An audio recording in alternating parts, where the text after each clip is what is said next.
warahmatullahi wabarakatuh. Alhamdulillahi rabbil alamin. Wabihi nasta'in ala umurid dunya waddin.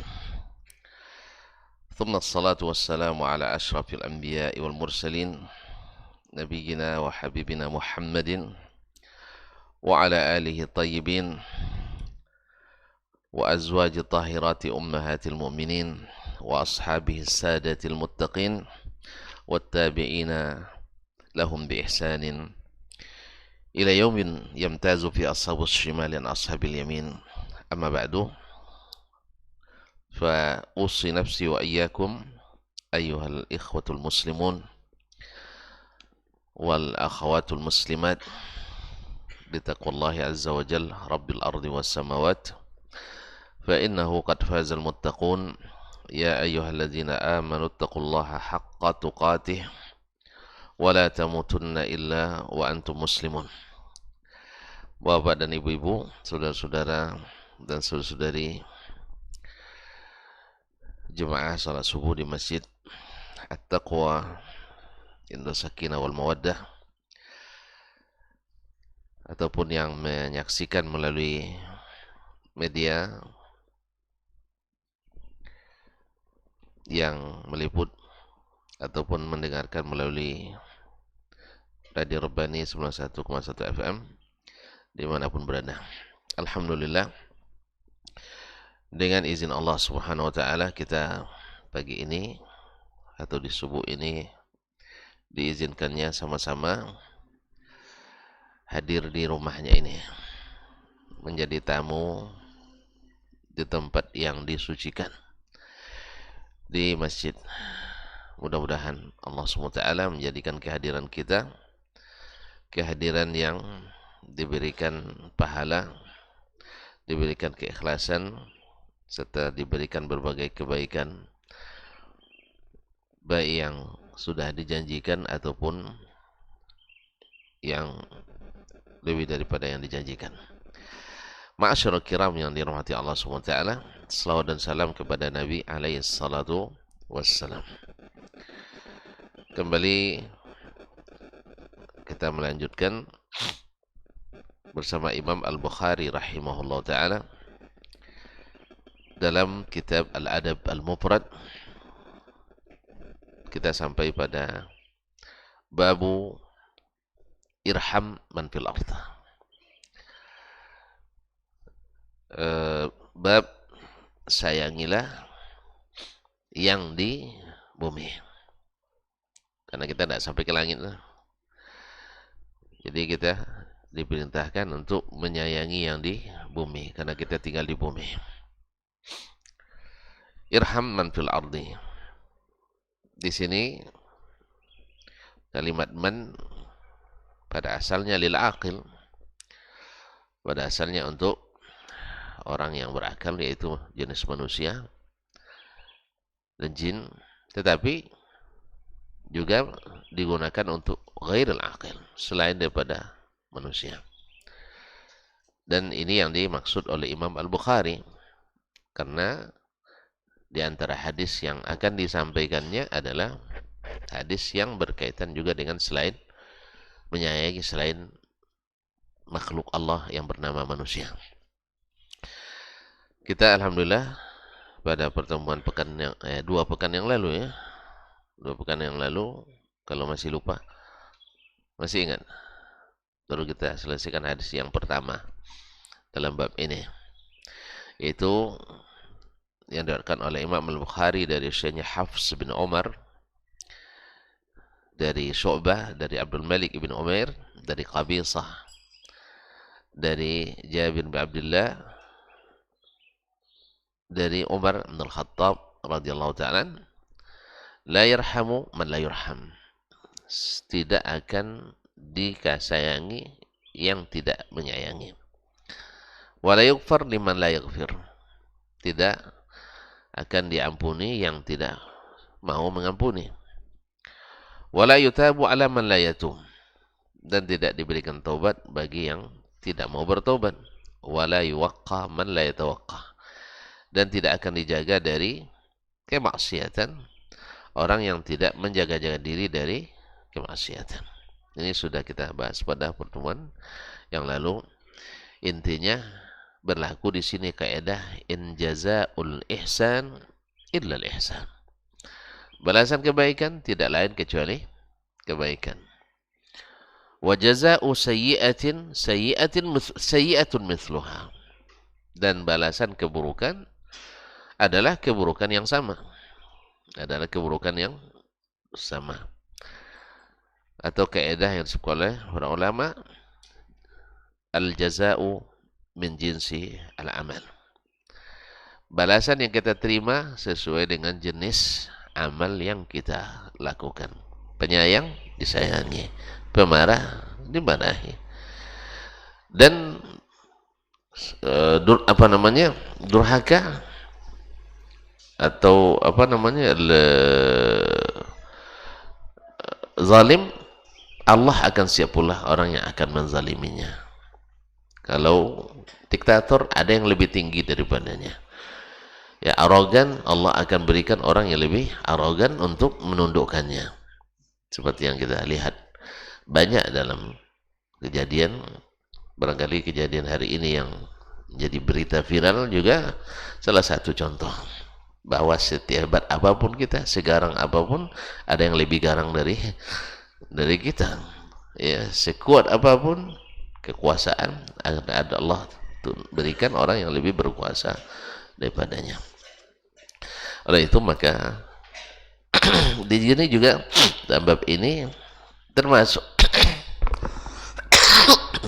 menyayangi juga bersifat umum, manusia baik yang muslim maupun yang bukan muslim, orang Islam atau seluruh orang muslim. Bagaimana menyayangi orang yang tidak muslim? Ya, kita sayang ke mereka dalam kesesatan sehingga kita bersemangat untuk menyampaikan hidayah kepadanya. Atau sayang pada mereka dalam menderita, lalu kita berikan bantuan yang diperlukan. Ini bolehkan, karena ini sesuai dengan misi Nabi SAW, di mana beliau diutus Allah SWT menjadi rahmatan lil alamin.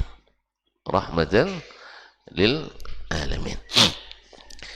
Hadis yang kedua dalam bab ini, qala al-Imam Al-Bukhari rahimahullah, haddatsana Musaddad, telah menceritakan kepada kami Musaddad. Musaddad adalah Musaddad ibn Musarhad ibn Musarbal ibn Mustawrid Al-Basri Abul Hasan, thiqatun hafiz. Beliau adalah orang yang pertama menulis kitab Al-Musnad di Basrah.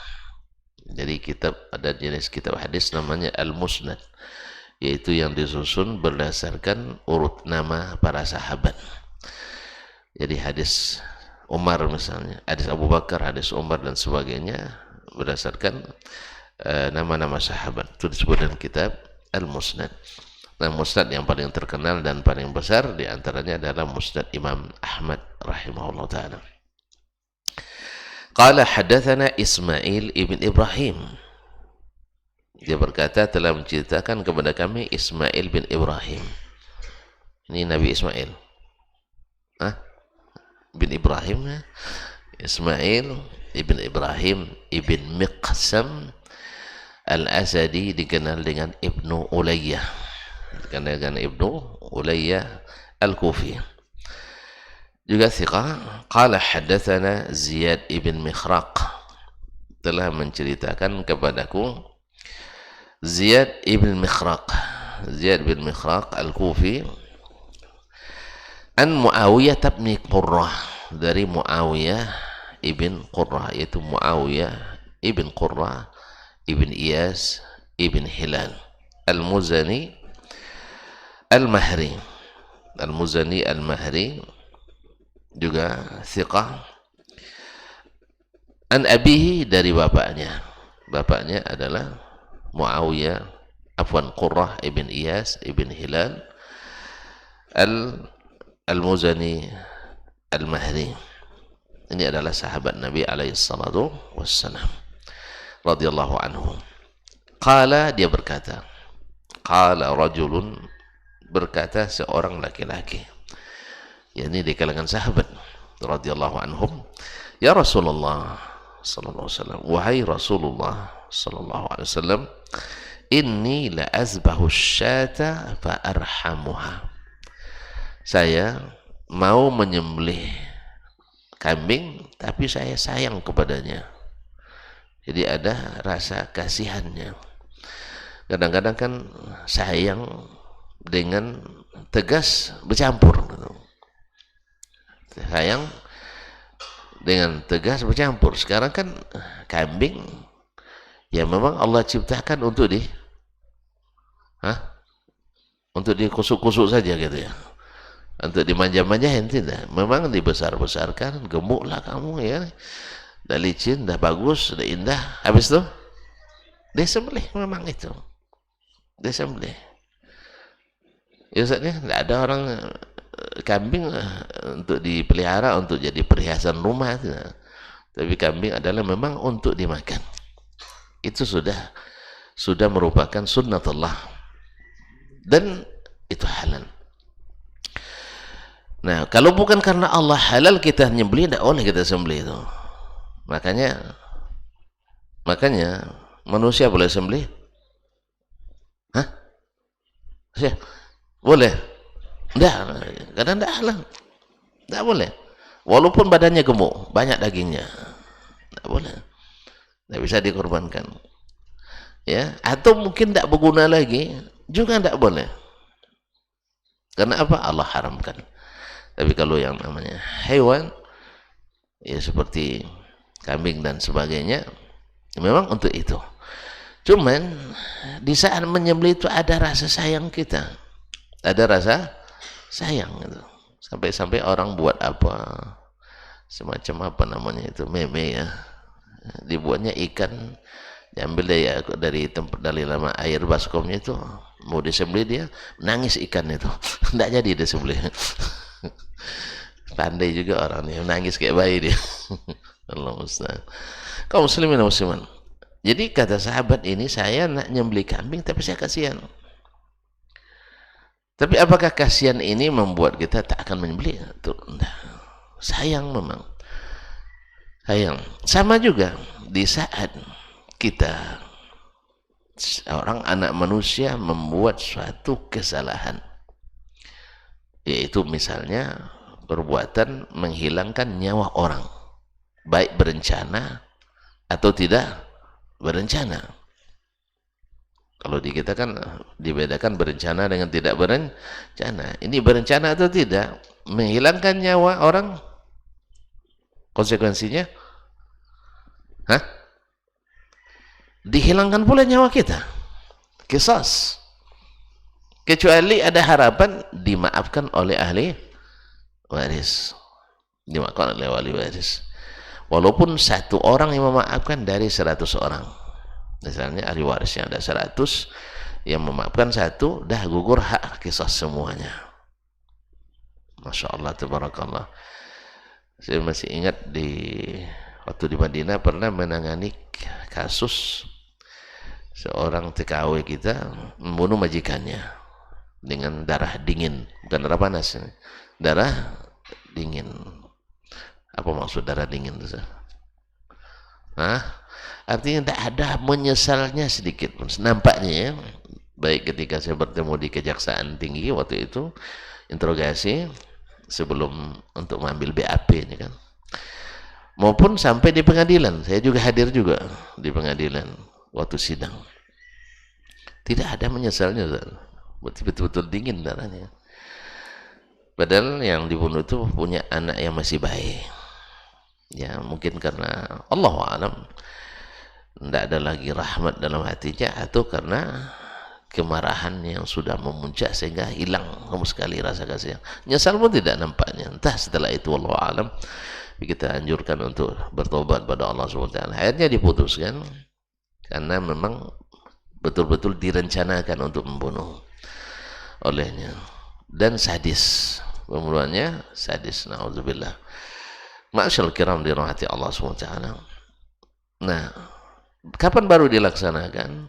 Tunggu anak yang masih bayi ini mencapai umur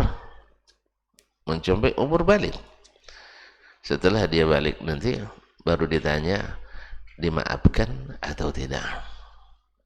Dimaafkan atau tidak.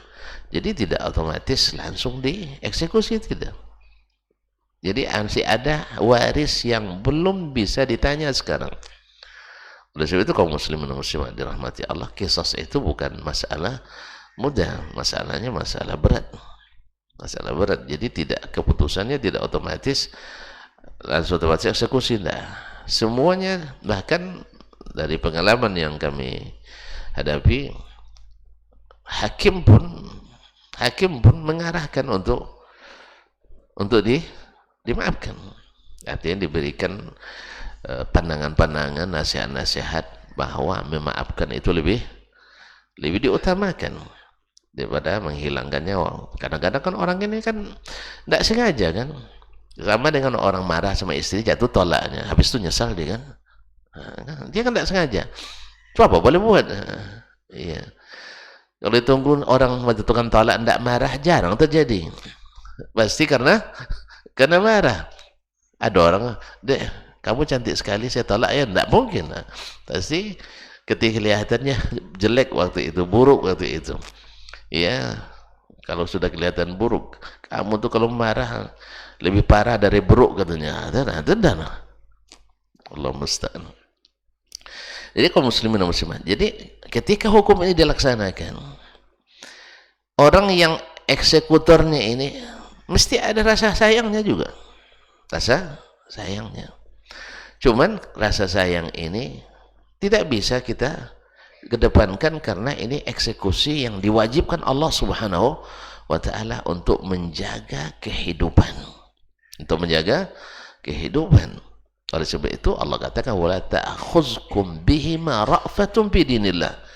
Jangan gara-gara sayang, jangan gara-gara kasihan kamu tidak melaksanakan hukum Allah tabaraka wa ta'ala pada orang yang melakukan pelanggaran ini. Jadi ada orang yang dirajam, apalagi dirajam dilempar dengan batu sampai mati. Kasihan kan? Tapi untuk apa?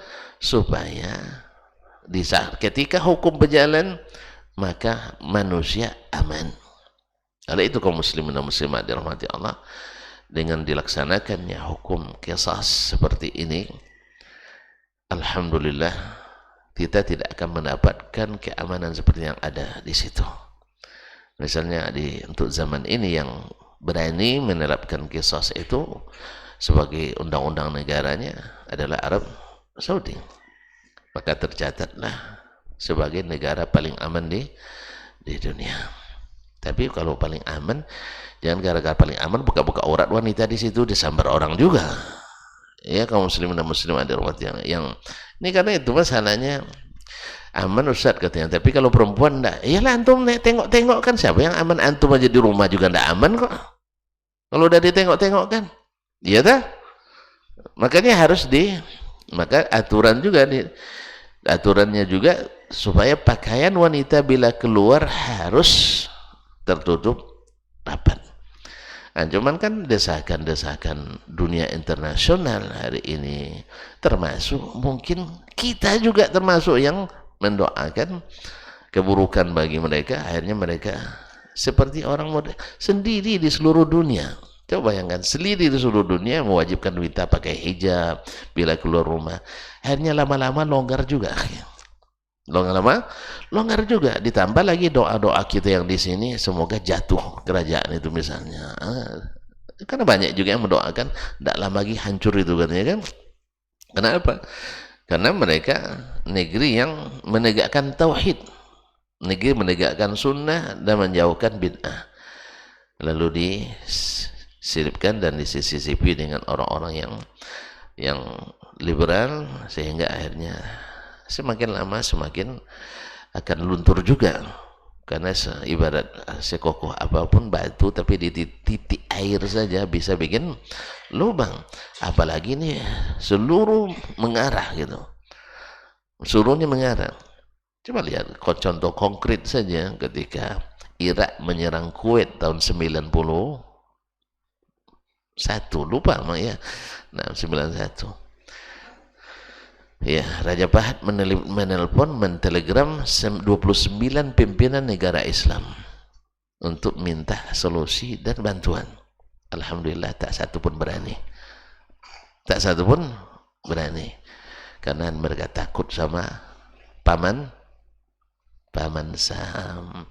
Karena memang konsepnya di belakang tuh Pak paman Sam memang. Ya, mereka takut semua. Oh, gimana tidak takut? Bagaimana tidak takut? Apa pula yang nanggung semuanya kan? Allah Ustaz. Akhirnya karena tidak ada lagi dan Amerika mendesak terus untuk memberikan bantuan, akhirnya terpaksa diterimalah uluran tangan paman Sam itu dengan sekutunya. Jadi apa boleh buat? Akhirnya terpaksa lah. Dengan kondisi seperti ini ulama mengeluarkan fatwa. Bukan dipaksa, memang kondisi terpaksa. Ya, di saat itu ya umat Islam tidak ada yang berani.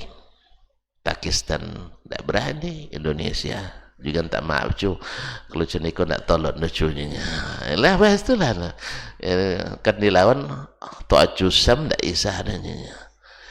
Ya lalu kata keneknya kau tidak menasi dan nak yatim dulunya kan. Allah Ustaz. Jadi kaum muslimin dan muslimat di apalagi negara-negara Arab yang lain yang rata-rata sekuler pemimpinnya waktu itu, sampailah di anglonya rasakan sama kamu. Allah Ustaz. Akhirnya terpaksalah uluran tangan bantuan dari paman Sam itu diterima.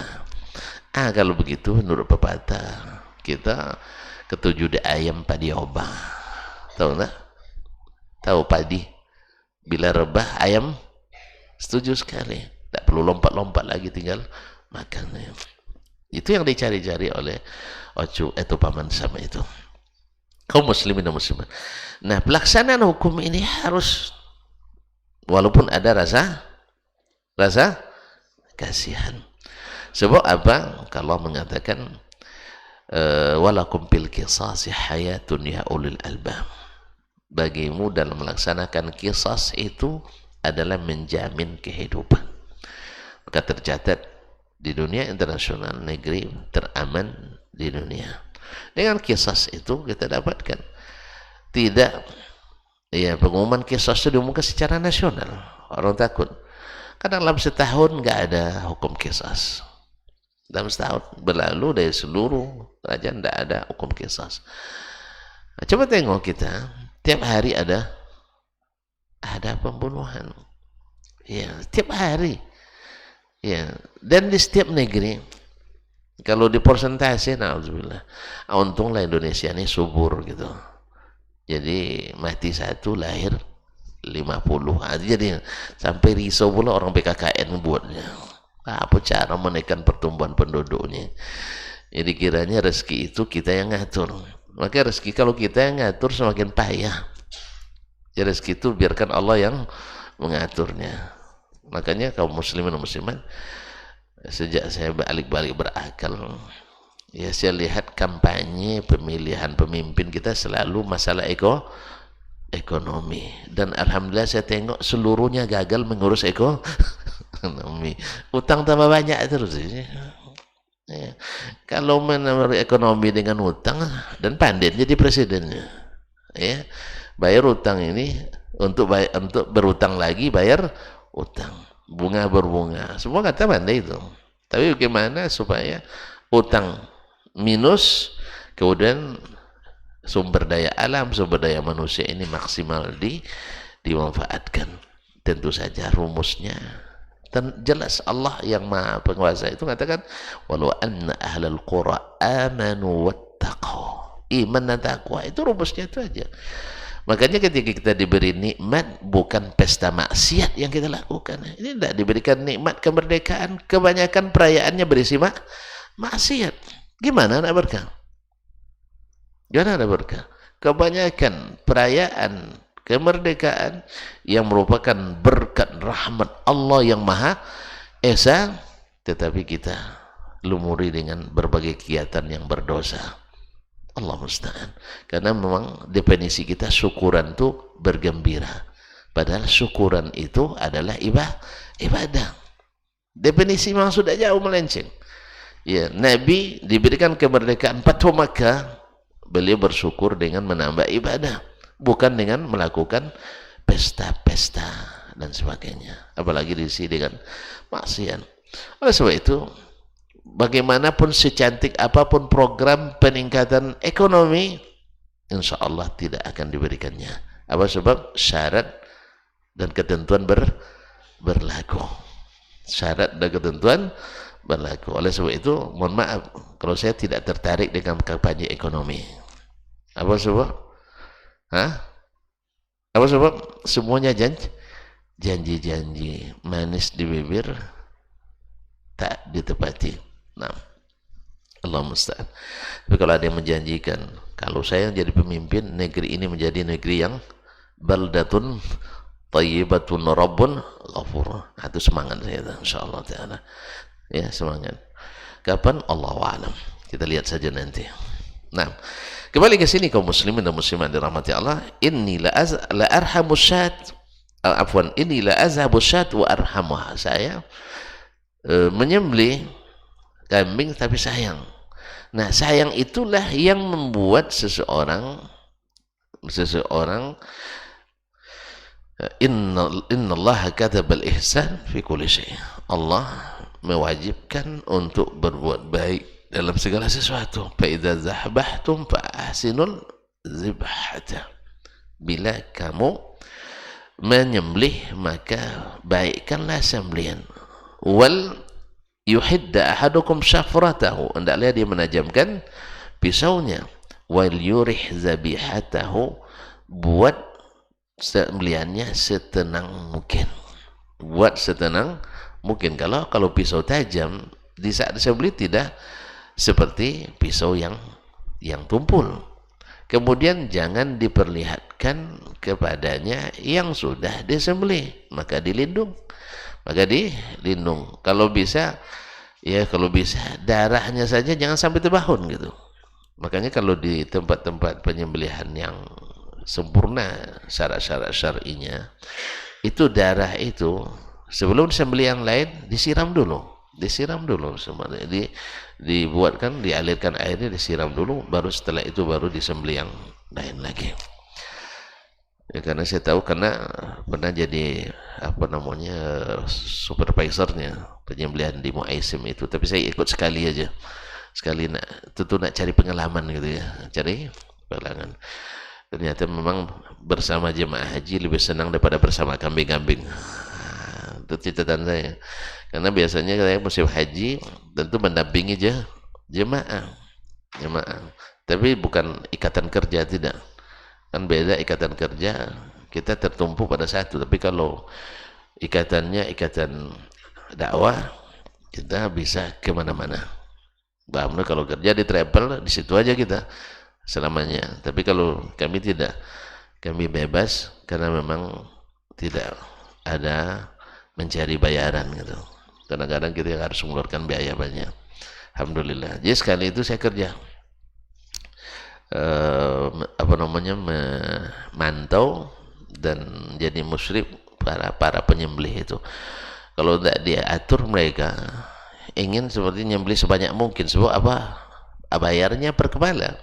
Jadi secepat mungkin. Nah, itulah tugas kita untuk supaya tidak terjadi pelanggaran syar'i. Kita harus teliti dulu kambingnya sehat atau tidak, sortir atau tidak. Yang kedua, mereka nak turunkan sebanyak mungkin. Yang penting asal sudah sembelih, kadang belum mati lagi sudah dikulitinya. Nah, itulah yang harus kita pantau. Kadang digertaknya kita pakai pisau pula tuh. Orang mau dengan pisau gertak kita takut kan. Nah, disitulah perlunya kekuatan mental kita sih. Karena tidak mungkin mereka. Jadi kaum muslimin dan muslimin. Jadi hendaknya pisau ditajamkan dan korban itu atau hewan itu diamankan. Qala inni la arhamu syata an azabaha. Saya sayang pada kambing ketika sampai-sampai saya segan untuk menyembelihnya. Mungkin sebagian kita ada punya perasaan yang seperti ini, sehingga sampai saat ini belum pernah menyembelih. Saya lama tidak bisa menyembelih, Ustaz. Karena itu tadi kasihan tadi juga termasuk barangkali ya. Cuman ketika terpaksa tidak ada orang lagi, apa boleh buat? Tak tak ada rotan akar pun jadi. Rupanya enak juga, rupanya Bismillah ya Allah. Awal takut-takut Ustaz. Khawatir betul pertama mulai itu, jangan-jangan sapi nanti lari selepas disembelih. Dan ada dulu abang saya nyembelih ayam, pertama kali dia nyembelih ayam terbang ayamnya. Lama pula nyarinya, Ustaz. Itu baru ayam, apalagi sapi. Tapi alhamdulillah Bismillah. Ya, secara teori udah lama dipelajari, tapi secara praktik baru kan. Jadi saya baru ikut nyembelih baru 2 tahun nih. Sebelumnya takut-takut gitu. Karena masih ada orang. Ketika tidak ada orang baru berani lagi. Allah musta'an. Nampaknya kita harus didorong-dorong ini. Harus didorong-dorong. Taib, qala wasyatu in, berkata Nabi sallallahu alaihi wasallam, wasyatu in rahimtaha rahimakallah. Maratin. Kata Nabi SAW, hatta kambing sekalipun, kalau kau sayangi, Allah sayang kepadamu. Oh, berarti sesuai dengan bab irham man fil ardi, yarhamkum man fis sama. Sayanglah kepada yang di bumi, ternyata bukan hanya kepada manusia, tapi juga sampai kepada hewan sekalipun. Kalau kita penyayang kepada hewan, maka Allah pun sayang kepada kita. Oleh itu kaum muslimin dan muslimat dirahmati Allah, Nabi alaihissalatu wassalam pernah masuk ke suatu kebun di Madinah, lalu datang onta kepadanya mengadu. Apa aduannya? Nabi kan paham dia, ngadu dia. Apa? Makan sedikit, kerja banyak. Nah, ini juga kepada para bos-bos ini, ya, para bos-bos, biarlah makan banyak, kerja kerja cukup gitu, bukan sedikit, kerja cukup. Enggak, kerja banyak, makan dikit. Jadi onta ini dipekerjakannya melebihi gizi yang diberikannya. Harusnya kita juga tambah air, tambah gula. Tapi kadang-kadang banyak pimpinan tidak suka dengan istilah ini. Tanya. Ya mohon maaf saja, sampai kita yang juga di bagian agama sekalipun banyak juga yang tidak suka dengan istilah ini. Tambah air, tambah gula. Artinya tambah kerja, tambah insentif. Nah, katanya tambah kerja, tambah ikhlas katanya. Ya gimana lagi? Kalau bahasa saya, ketika kepada para pekerja, saya katakan tolong tambah ikhlas. Tapi kalau berbicara di tingkat pimpinan, membuat keputusan, bahasa saya lain. Tambah air, tambah gula. Kalau saya yang buat keputusan, ini prinsip yang saya pakai. Tambah kerja, tambah insentif. Kalau perlu saya tidak dapat, tidak ada masalah. Ya, kalau perlu saya tidak dapat. Jadi kaum muslimin dan muslimat dirahmati Allah, cuman banyak yang tidak suka dengan istilah ini. Sebab apa? Nanti anggaran banyak terkuras. Ya, itulah harusnya jadi pimpinan pandai bekerja keras. Karena pimpinan tuh mikirnya kesejahteraan, bukan kesejahteraan pribadi lagi. Karena kalau pribadi kan tidak pimpinan kita. Karena keputusan ada di tangan pimpinan. Kalau nak untuk pribadi, itulah para pekerja-pekerja. Oleh itu kaum muslimin dan muslimat dirahmati Allah, kalau manajemen, kalau menaikkan gaji, sebenarnya pimpinan itu teorinya jangan naikkan gajinya, naikkan gaji bawahan. Sebab kalau gaji bawahan naik, otomatis gaji atasan, bila gaji bawahan naik, gaji atasan pasti naik. Tapi kalau gaji atasan naik, gaji bawahan dipotong. Kalau gaji atasan yang dinaikkan untuk mencukupkan gaji atasan, gaji bawahan dipotong. Makanya kalau jadi pimpinan itu seperti itu. Naikkan gaji bawahan, otomatis gaji kita akan terdorong naik. Juga kadang-kadang ini tidak masuk dalam rumus sebagian pimpinan. Sehingga apa? Sehingga akhirnya yang dia dapatkan, orang tak sayang kepadanya. Karena apa? Karena tidak punya sifat penyayang. Tidak sayang. Makanya kita kalau sayang kepada orang, orang mesti sayang kepada kita. Bahkan hewan pun kaum muslimin, bila kita sayang kepada dia, tahu tuh siapa yang penyayang itu. Siapa yang penyayang. Kucing pun tahu dia. Ya kucing tahu. Saya Masya Allah, mohon maaf, saya termasuk penyayang kucing juga nih Bang. Karena dari kecil dilatih sama orang tua, sering tidur sama kucing dulu. Subhanallah. Karena mak saya itu sangat sayang sama kucing. Jadi kucing itu punya nama semua, Ustaz. Kadang nama orang dikasih sama mak saya itu nama orang. Ada sampai namanya Yakub pun ada namanya. Jadi subhanallah, saya hari itu pergi ke Bogor, ada acara pertemuan dai waktu itu. Ramai kami Bang, ada sekitar 100-an lah ya. Ramai makan itu. Tapi setiap makan pasti saya dicari kucingnya. Gimana kalian kenal dengan saya? Saya bilang, jangan-jangan ada telepon dengan kucing di Pekanbaru nih. itu Pak Dasman hadir tuh. Jadi subhanallah. Ke saya terus datangnya. Padahal baru pertama kali. Oke lah kalau pertama sudah dikasih sekali, mungkin besok datang lagi kan? Enggak. Ini baru pertama kali saya dicarinya. Berapa ekor kucing? 3 ekor, 4 waktu itu. Semuanya dikeliling saya semua. Nah, ini paham orang ini pasti tahu juga dia wajah-wajah apa ya? Penyayang kucing nih nampaknya. Nah, jangan-jangan sudah Allah beri merek ya. Ini penyayang kucing itu. Ya, walaupun tidak bisa dikasih, tapi setidaknya jangan disakiti. Misalnya tidak bisa dikasih, tapi jangan sampai disakiti. Awak lapar, dia minta pula bagian kita kan. Awak di rantau, dia di putra daerah. Allah mustahil. Kaum muslimin dan muslimat dirahmati Allah. Jadi binatang pun kalau kita sayangi, Allah akan sayang pada kita. Dan bahkan binatang pun akan sayang sama kita. La ilaha illallah. Sama bahkan seperti misalnya hewan yang suka bengonggong apa namanya? Ya? B1. B2 apa 1? Nah, oke lah, B1 ya. Nah, B1 saya tidak tahu. Kalau dia gonggong, kasih makan sekali aja besok. Insya Allah tidak digonggong lagi. Berani coba. Bawakan makanan, kasih dia. Tanya, kamu suka apa? Saya harus bawakan besok ya. Nah, dikasih. Insya Allah besok kita lewat, dia tahu tuh.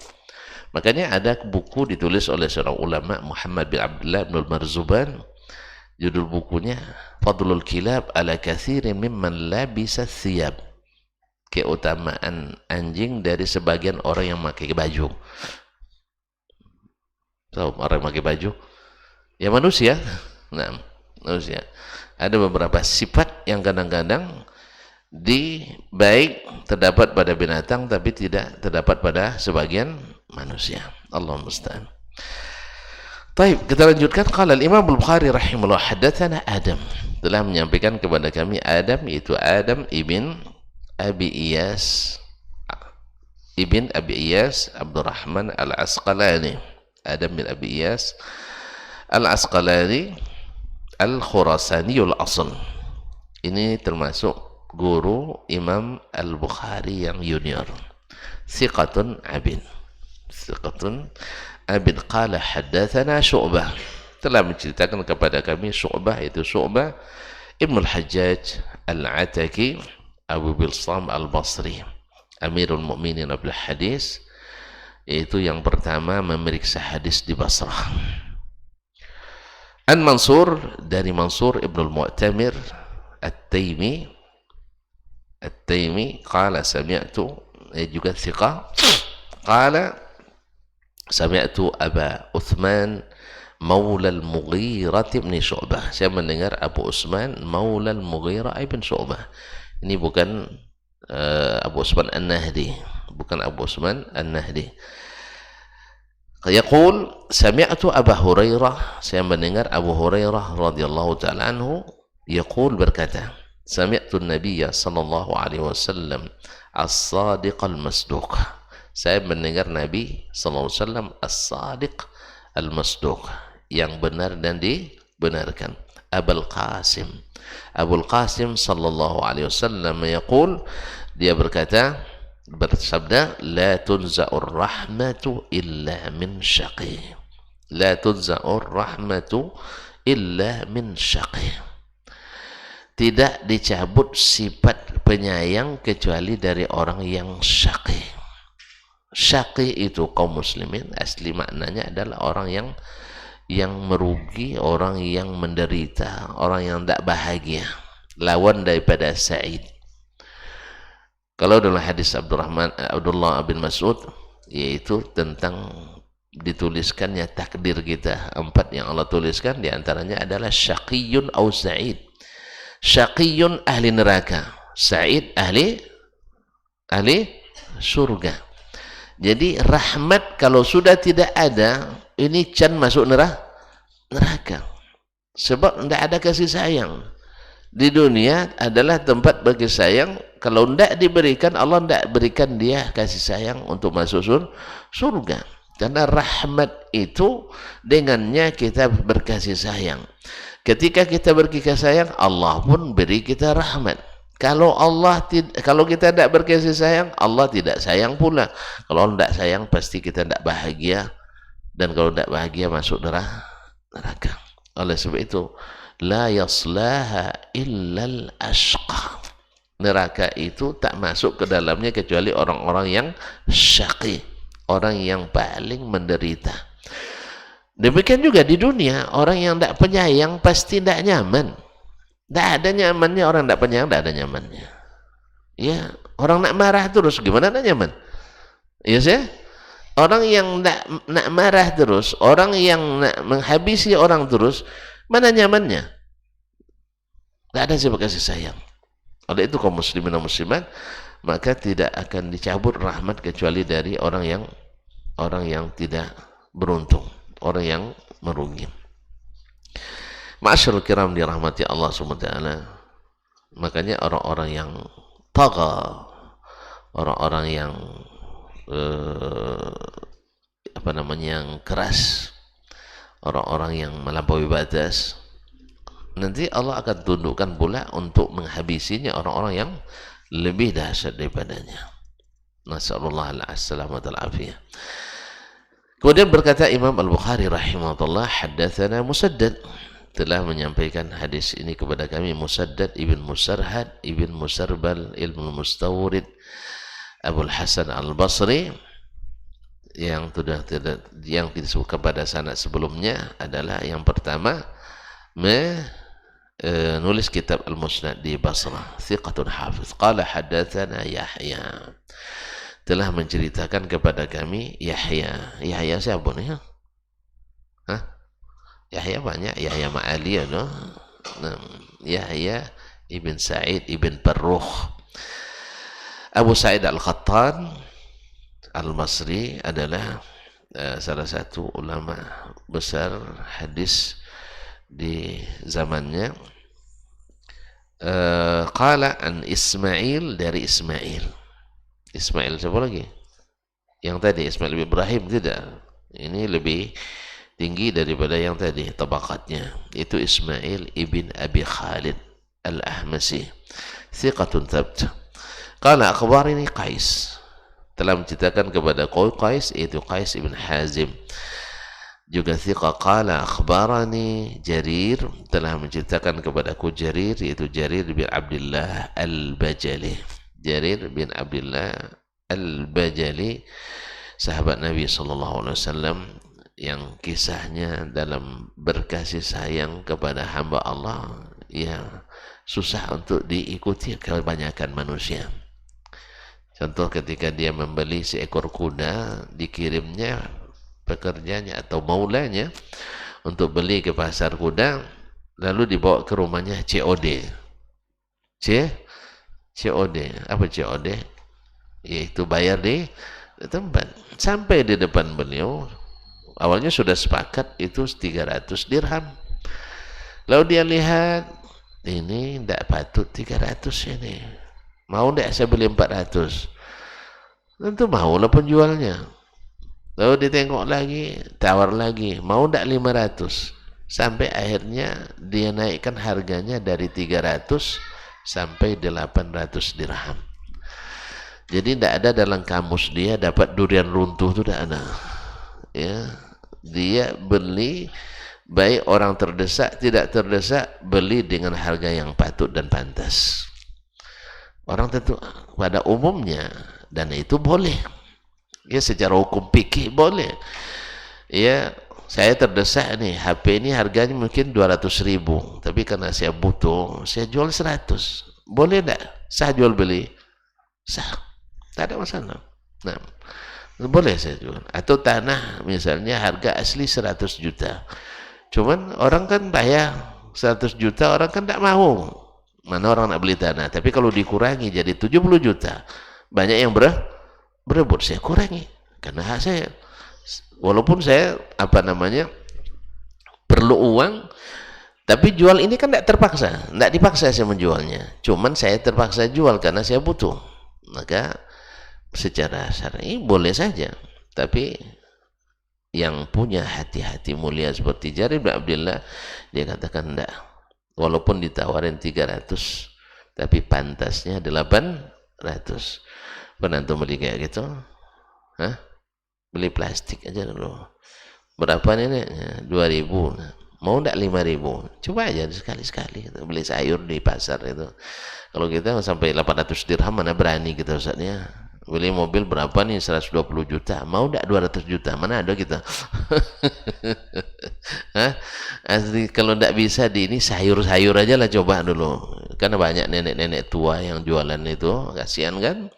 Nah, misalnya berapa sayur, beli pakis misalnya, atau paku ya. Orang kita ini memang kuat-kuat, sayurnya paku, ya, goreng pisangnya batu, minumnya pakai gula pasir, kayak hebat, keras-keras makanannya. Jadi kaum muslimin dan muslimat dirahmati Allah, dibilangnya ini 3.000 nak katanya, 25.000, nah bayarlah. Nah, sekali ini boleh tidak saya bayar 10.000? Bagi antum 10.000, 5.000 itu kan berapa lah? Ya dah, tapi bagi dia 5.000 itu luar biasa. Lama tuh monongnya itu. Lama tuh monongnya itu. Malaikat tadi yang beli sama saya tuh. Iya. Ya kami juga pernah ngusilin nenek waktu itu di Danau Bingkuang kan. Beli durian bang, 1 peke. Tahu ke peke? Ketidiang. Tambah nak tahu gimana nih? Kombui. Ya gimana lagi ya? Apa bahasanya lagi yang sama? Hah? Keranjang, keranjang yang dari bambu itu. Nah, jadi berapa ini semua? Katanya 165.000 itu ya, 165. Saya tetap bertahan, enggak 150 saya bilang. Enggak mau nenek itu kan, enggak mau dia 150. Akhirnya sepakat lah, biarlah kalau nenek 165, saya kasih 200. Jadi 165 harga duriannya, 35 untuk beli sirih. Ya, mana tahu nenek itu memang kan sirih pakai. Alah, mau temonong dia tuh. Kami udah berangkat, dia belum juga beranjak dari tempatnya. Coba bayangkan. Ya, padahal tadi saya ngotot sekali, sengaja ngerjain gitu. Pokoknya kalau enggak 150 saya enggak bayar. Nah, lama saya tawar menawar gitu. Tapi saya sudah berniat hanya ngerjain saja. Nah, hanya ngerjain aja. Akhirnya saya 200, subhanallah, lama tuh menung dia. Kami udah berangkat, dia masih di situ juga. Perhatikan. Nah, tadi awak ngotot nak minta 150 kan, tiba-tiba dibayar 200 gitu. Demikian bahagianya orang itu. Dan pasti kita lebih bahagia lagi, karena tidak mungkin bahagia kecuali, tidak mungkin membahagiakan kecuali orang yang sudah bahagia. Alhamdulillah. Inilah kasih sayang yang Allah berikan. Nah, Jarir bin Abdullah memberikan itu. Karena memang dia mengatakan, saya berjanji kepada Nabi SAW, ala nushi li kulli muslim. Saya berjanji kepada Rasulullah SAW untuk jujur kepada setiap muslim. Nah, di sini juga dia beratkan dari Nabi SAW, man la yarhamun nas la yarhamuhullah. Siapa yang tidak kasihan kepada manusia, Allah tidak kasihan kepadanya. Jadi dia, karena dia ingin kasihan Allah kepadanya, maka dia pun selalu mengutamakan kasihan kepada manusia. Dan itu diantara yang diriwayatkan tentangnya, karena kasihan kepada si penjual, maka dia naikkan harga. Walaupun pada umumnya orang pembeli suka menjatuhkan harga, bukan menurunkan, menjatuhkan harga. Ya. Bapak baju katanya 50, gini aja 50, pasti gitu. Terkejut penjual tuh kan. Nah, kalau enggak balik jangan cito bang ini kan. Gitu. 50 katanya. Ini 5.000 cuma katanya. Rupanya 5.000 tahun 65 Ustaz. Dia beli tahun 2020. Aduh, dia minta 5.000 lagi. Allah musta'an. La haula wala quwata illa billah. Jadi kaum muslimin dan muslimat dirahmati Allah, singkatnya bahwa bila ini adab ini diterapkan, maka kasih sayang Allah akan banyak diturunkan.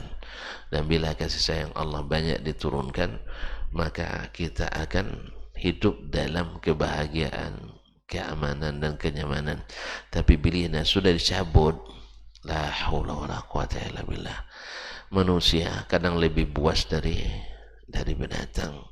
Ya, melihat orang, kita bukan justru kasihan, tapi ya justru akan mungkin bergembira melihat orang menderita.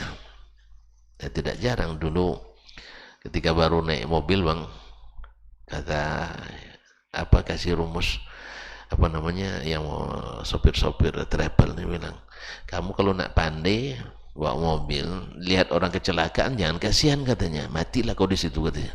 Tadi mana pula rumus, untung tak jadi saya terima kaji itu.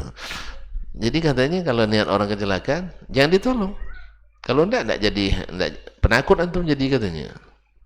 Nah, untung saya tidak terima kaji itu, bahwasanya kita harus dalam menyetir itu selalu mengedepankan kasihan. Ya, lihat orang naik motor depan kita mau cepat pun jangan masuk, karena pasti dia turun ke aspal. Dia pasti turun ke aspal. Jelas ya. Ini kadang-kadang mentang kita besar, mentang mobil kita cepat, akhirnya kita masuk juga sehingga memepet orang. Yang namanya Honda lawan mobil itu ngelak dia, tapi sumpah serapannya akan keluar itu. Macam-macam nanti dibilangnya sama kita itu. Allah musta'an, sampai berdosa pula dia gara-gara gitu kan. Nah, Allah musta'an, semua keluar. Sampai ayah mak kita cacinya itu. Nah, oleh sebab itu maka tolong dikedepankan ini ya. Bahkan mengalah adalah salah satu rumus selamat dalam mengemudi. Ya, kalau tuntun masuk ke tempat-tempat yang tertib, ada 5 rumus keselamatan. Di antaranya adalah mau mengalah. Sebenarnya dalam dakwah ini juga harus dipakai. Ya, harus mau mengalah. Jangan togak tali terus semuanya. Harus main layang-layang. Togak tali tidak enak juga, harus kadang-kadang dikasih tali. Oleh sebab itu rumusnya, siapa yang suka kasihan pada orang lain, makhluk-makhluk Allah di bumi, Allah akan sayang kepadanya. Semoga Allah SWT berikan ini pada kita. Semoga kita disayangi Allah Tabaraka wa Ta'ala. Wallahu ta'ala alam. Wassallallahu ala nabiyina Muhammad wasallam. Mohon maaf dan terima kasih. Subhanakallah bihamdik. Asyhadu an la ilaha illa anta astaghfiruka wa atubu ilaik. Wassalamualaikum warahmatullahi wabarakatuh.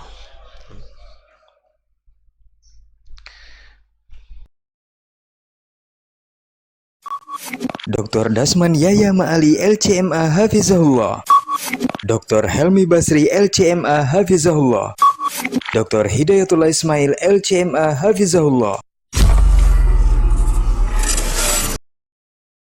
Majtama'a qawmun fi baitin min buyutillah yatluna kitab Allah wa yatadarasunahu fima bainahum illa nazalat alaihimus sakinah wa ghasyiyatuhumur rahmah wa haffat bihimul malaikah wa dzakarahumullahu fiman indah. Tidaklah suatu kaum duduk di salah satu rumah Allah membaca ayat-ayat Allah dan sama-sama mempelajarinya, kecuali turun kepada mereka as-sakinah, ketentraman dan kenyamanan.